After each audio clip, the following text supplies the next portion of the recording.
এটি হচ্ছে প্রাচীনতম একটি মিউনিসিপ্যালিটি। বাংলাদেশে প্রথম যে কয়টি পৌরসভা হয়েছে তার মধ্যে শেরপুর অন্যতম। জামালপুর জেলায়ও তখনো পৌরসভা হয়নি যখন শেরপুরে পৌরসভা হয়েছে। তো সেই রকম একটি প্রাচীন শহরের আজকে যে জরাজীর্ণ অবস্থা, আমাদের এই শহর সহ পুরো শেরপুর সদরটা আজকে যে ভঙ্গুর অবস্থা, এটির জন্য আসলে আমরা দায়ী করতে পারি আমাদের দেশে যারা ত্রাসের রাজত্ব কায়েম করেছে তারাই। এবং দেখবেন যে বিশ্বব্যাপী বিভিন্ন দেশে সবচেয়ে বেশি উন্নয়ন অগ্রগতিগুলো আসার ক্ষেত্রে সবচেয়ে সহায়ক ভূমিকা পালন করেছেন ব্যবসায়ীরা, এবং তাদের জন্য এনভায়রনমেন্টটা ছিল খুবই গুরুত্বপূর্ণ। আমরা টার্গেট করেছি যে আমরা এমন একটি পরিবেশ নিশ্চিত করবো শেরপুরে, যে পরিবেশে সবাই মুক্তভাবে তাদের ব্যবসা পরিচালনা করার সুযোগ পাবে। আমরা এই জন্য ডায়ালগটা এখানে নিয়ে এসেছিলাম যে দুটো সেক্টর, ইন্ডাস্ট্রি এন্ড ট্রেড, এই দুটো সেক্টরকে এখন পর্যন্ত আমাদের শেরপুরে কখনোই কেউ ভেবে চিন্তে গুরুত্ব দিতে পেরেছেন বলে আমার কাছে মনে হয় নাই।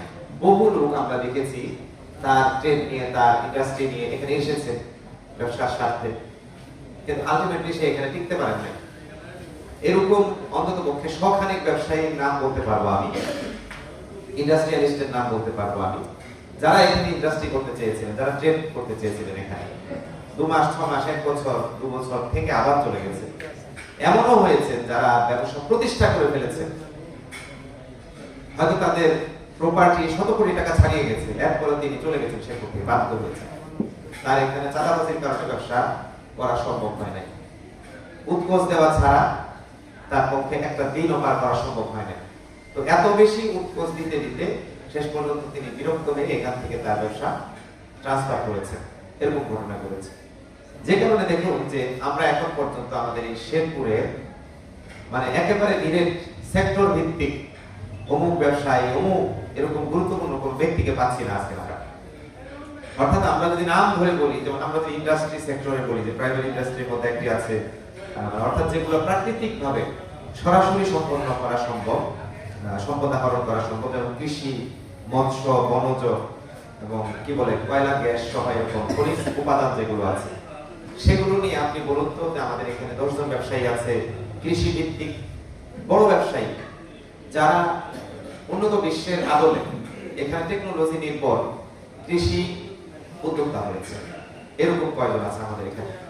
আমাদের এখানে বেশ কয়েকজন নতুন নতুন উদ্যোক্তা হিসাবে এসেছেন, শুরু করেছেন, কিন্তু আমাদের এখানে দীর্ঘ সময় ধরে কেউ মৎস্য ব্যবসায়ী কিন্তু আমরা পাইনি কাউকে। একইভাবে এটা যেহেতু একেবারে সীমান্তবর্তী এলাকা বা বলা যায় যে পাহাড়ি এলাকা, এখানে কিন্তু বনজ সম্পদ একটা বিরাট সুযোগ ছিল, কখনোই কেউ এখানে আমরা উদ্যোগ নিতে দেখি নাই অথবা কাউকে আমরা পাচ্ছি না। একইভাবে আমরা যেটা বলেছিলাম যে আমাদের এই চরাঞ্চল সহ নদীমাতৃক এলাকার বিশাল একটা সেক্টর আছে খনিজ সম্পদ, এখান থেকে আমরা ভালো একটা সুযোগ নিতে পারতাম, এরকম কোন সেক্টর ভিত্তিক ব্যবসায়ী কিন্তু আমাদের মধ্যে নাই। সেকেন্ডারি ইন্ডাস্ট্রির যদি দিকে আমরা তাকাই যে কাঁচামাল প্রস্তুত করে যেগুলো রূপান্তর করা হয় কাঁচামালের মাধ্যমে, যেমন গার্মেন্টস এবং টেক্সটাইল, আমাদের এই শেরপুরে আপনি চিন্তা করুন যে গাজীপুর বলে ঢাকা, নারায়ণগঞ্জ সহ ময়মনসিংহ পর্যন্ত হিউজ সংখ্যক শ্রমিক আমাদের এখান থেকে যায় গার্মেন্টস শিল্পে, এবং আমাদের এখানে কিন্তু বেশ কয়েকজন গার্মেন্টস শিল্প শুরু করেছিলেন, তারা টিকতে পারেন না এখানে।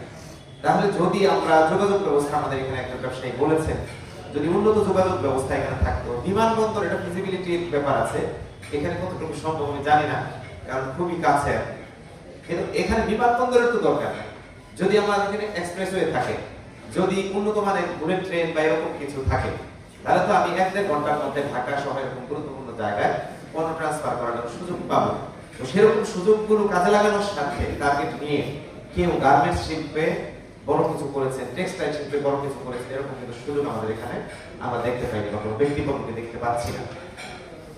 বিশেষ করে আমি বলবো যে এত কম টাকায় শ্রমিক আমাদের শেরপুরের যে কোথাও পাওয়া যায় কিনা আমার জানা নাই। এই শ্রমিকরা যদি আমাদের এখানে এই সব গার্মেন্টস টেক্সটাইল শিল্পে কাজ করতেন, তাহলে আমাদের এখানকার উন্নতিটা আপনি চিন্তা করুন। ঠিক একইভাবে খাদ্য প্রক্রিয়াজাতকরণ প্রতিষ্ঠান, সিমেন্ট, স্টিল, যেহেতু নদী আছে এখানে আশেপাশে আমাদের, এই শিল্পগুলো কিন্তু গড়ে তোলা এখানে সুযোগ ছিল। ওষুধ শিল্প নিয়ে, যেহেতু সীমান্তবর্তী এলাকা এবং একটি পাহাড়ি এলাকা, এই সুযোগগুলো ছিল আমাদের এখানে। ইলেকট্রনিক্স কেন্দ্রিক, অর্থাৎ এই টাইপের কাঁচামাল প্রস্তুত প্রক্রিয়াজাতকরণ কেন্দ্রিক যে শিল্পগুলো আছে সেকেন্ডারি ইন্ডাস্ট্রি, সেগুলো নিয়ে আমরা এখন দেখলেন। দ্বিতীয়ত আমি বলবো যে সার্ভিস ইন্ডাস্ট্রি, যেমন পরিবহন। আমাদের এখানে সেই ধরনের কোনো পরিবহন কখনোই গড়ে উঠতে পারে না, এবং সেটাকে সিন্ডিকেট করা হয়েছে। দেখা গেছে যে তিনি বাধ্য হয়েছেন তার সকল আয়োজন উদ্যোগ জলাঞ্জলি দিতে। তখন আমাদের এই পরিবেশের পরিবহনের যে শৃঙ্খলাটা আছে সেটা বিনষ্ট করে ওই ধানোয়া কামালপুর থেকে কি নারিতাবাড়ি থেকে অমুক বাজার থেকে বাস, ট্রাক, সবাইগুলো বিষয়গুলো তারা পরিবহন মেনটেন করছে না। অর্থাৎ খুব সুন্দর ওয়েল এস্টাবলিশড কোনো পরিবহন সেক্টর আমাদের এখানে এখনো গড়ে ওঠেনি। একইভাবে ব্যাংক বিমা, খুবই খারাপ লাগে এটা বিষয় যে একটা এলাকার উন্নয়নের জন্য মাইক্রো ক্রেডিট ফাইন্যান্সের খুব গুরুত্ব আছে। আপনারা দেখবেন যে উত্তরবঙ্গ, বিশেষ করে বগুড়া, আমার এখানে উল্লেখ করেছেন বিষয়টি, বগুড়ায় সবচেয়ে উন্নতি ঘটেছে মাইক্রো ক্রেডিট ফাইন্যান্সের মাধ্যমে।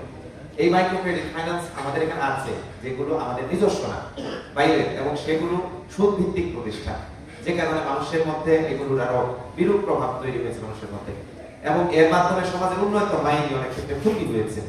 আমরা যদি স্থানীয়ভাবে মাইক্রো ক্রেডিট প্রতিষ্ঠান করতে পারতাম, ব্যাংক বিমা করতে পারতাম, তাহলে তার দ্বারা হয়তো আমাদের এই এলাকার একটা উন্নয়ন হতো। সেরকম কোনো উদ্যোগ আমাদের এখানে নাই।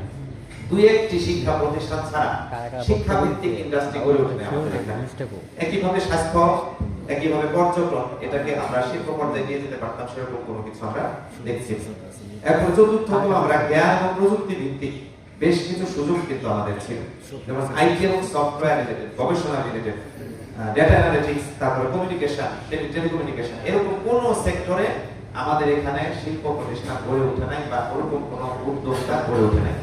এজন্য আমরা বলছি যে আমাদের এই ইন্ডাস্ট্রি সেক্টরটা শেরপুরে অধরাই থেকে গেছে, অথবা কারোর আগ্রহ না থাকার কারণে, পরিবেশ না পাওয়ার কারণে এই মুখী কেউ হয়নি।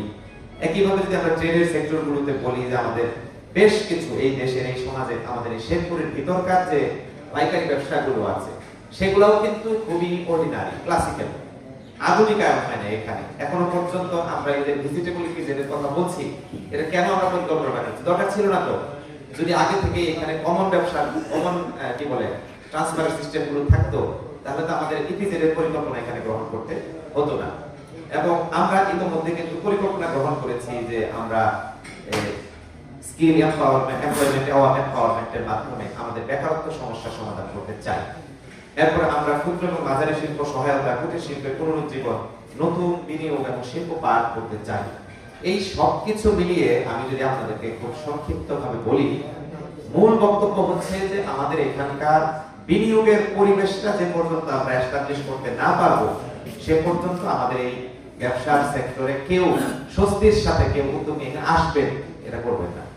আমি বিভিন্ন দেশে গিয়েছি, বিভিন্ন জেলায় গিয়েছি, অনেক উদ্যোক্তা, যেহেতু শেরপুরটা একটা তুলনামূলক কম খরচের শহর, আপনি দেখবেন যে এখানে জমি জমার দাম কম। অনেকেই আমার কাছে জিজ্ঞেস করেছেন যে আপনাদের এখানে এনভায়রনমেন্ট কেমন। আমি তখন মানে একটু আড়াল করার জন্য বলতাম যে এনভায়রনমেন্ট তো ভালো, খুবই আবহাওয়া খুব ভালো। আবহাওয়া তো ওয়েদার বুঝাইতে পারবে, কি বলে ফিজিক্যাল ওয়েদার। তো উনি বলছেন না, ওইটা না, আপনার এখানে পলিটিক্যাল এনভায়রনমেন্ট কেমন। অর্থাৎ শুধু পলিটিক্যাল এনভায়রনমেন্টের উপর আটকে যাচ্ছে আমাদের এখানে কোনো একজন বিনিয়োগকারীর উদ্যোগ। তাহলে আমাদের যারা এস্টাবলিশড ব্যবসায়ী অথবা প্রফেশনাল ব্যবসায়ী, তারাই যদি এরকম চিন্তা করেন, আমরা যে ফিল করছি যে উদ্যোক্তা তৈরি করবো, নতুন ব্যবসায়ী তৈরি করবো, কারণ তারা তো আমাদের এখানে কোনো আইকনিক লিডার পাবেন না। আমার শেরপুরের কোনো লিডার যদি না থাকে ব্যবসায়ের ক্ষেত্রে, আমার শেরপুরে যদি কেউ প্রেরণাদায়ক ব্যক্তিত্ব ব্যবসার ক্ষেত্রে না থাকে, তাহলে আমরা কিন্তু এখানে আজকে দুটো সেগমেন্টে আমাদের ডেলিগেট বাছাই করেছি। কিছু আছে তরুণ যারা উদ্যোক্তা হতে চান, ব্যবসায়ী হতে চান, তারা কিন্তু এখানে হতাশা বোধ করবে এবং দেখবেন যে আমাদের যারা সিনিয়র, তারা কেউ এখানে ভালো কিছু করতে পারছেন না, আমরা কি করব। এবং যখন দেখেন আমাদের এই শেরপুরে যারা ব্যবসায়ী আছেন, তারা ঋণ খেলাপি, কি বলেন আপনারা, এরকমই তো নাকি? এরা ঋণ খেলাপি, এরা ঠিক মতো মেনটেন করতে পারছেন না, এটা প্রকাশ্যে চলে আসতেছে যে কয়জন ব্যবসায়ী আছে শেরপুরে, যে গুরুত্বপূর্ণ 20 জন ব্যবসায়ী আছে। এই দিকে এখন কিন্তু তরুণ যুবকরা কিন্তু এগুলা খুবই ইন্টেলেকচুয়াল কি বলে পার্সন, তারা কিন্তু তাৎক্ষণিক যাচাই বাছাই করতে পারে যে 20 জন ব্যবসায়ী আছে, এর মধ্যে ব্যাংক ঋণ আছে, পরিশোধ করতে পারছে না, এরকম কয়জন আছে। তারা দেখা যাচ্ছে গিয়ে বিভিন্ন ব্যাংকের কাছ থেকে তথ্য নিয়ে আসে। আমি অলরেডি বিভিন্ন ব্যাংক ম্যানেজার সহ যারা বিনিয়োগের দায়িত্বে আছে তাদের সাথে কথা বলেছি। তাদের তরুণরা আসে খোঁজ নেওয়ার জন্য, অর্থাৎ আগামী দিনে যারা উদ্যোক্তা হতে চায় তারা এই এনসিউরিটিও চায় যে আমাদের কোনো সফল ব্যবসায়ী আছে কিনা, তাদের দেখে সামনের দিকে আগাতে চায়। তো দেখুন, সর্বোপরি আমরা এখন পর্যন্ত সফল ব্যবসায়ীও গড়ে তুলতে পারি না, এবং এনভায়রনমেন্টের কারণে নিজস্ব না বাহিরে কেউ এসে এখানে ইনভেস্টমেন্ট চালাবে এই সুযোগও আমরা এখন পর্যন্ত শেরপুরে করে দিতে পারি নাই। এই প্রেক্ষাপটে আমাদের আগামী দিনে আমি মনে করি যে যদি এই পরিবেশ অব্যাহত থাকে তাহলে আমাদের এই শেরপুরকে ব্যবসায়িক সেক্টরে ডেভেলপ করা সম্ভব হবে না। এটা একদম আপনি ধরে রাখুন, এবং যার প্রভাবটা আমরা বিগত 54 বছরে করেছি। আমি এভাবে বলার চেষ্টা করছি যে আমরা এখনো পর্যন্ত এই বিজনেস সেক্টরে 50 বছর পিছিয়ে আছি। তো যদি আমরা এখন একটি ট্র্যাকে উঠতে না পারি এই মুহূর্তে, তাহলে আমাদের পার্শ্ববর্তী জেলা বা অন্যান্য বিভাগের জেলাগুলো যেখানে 100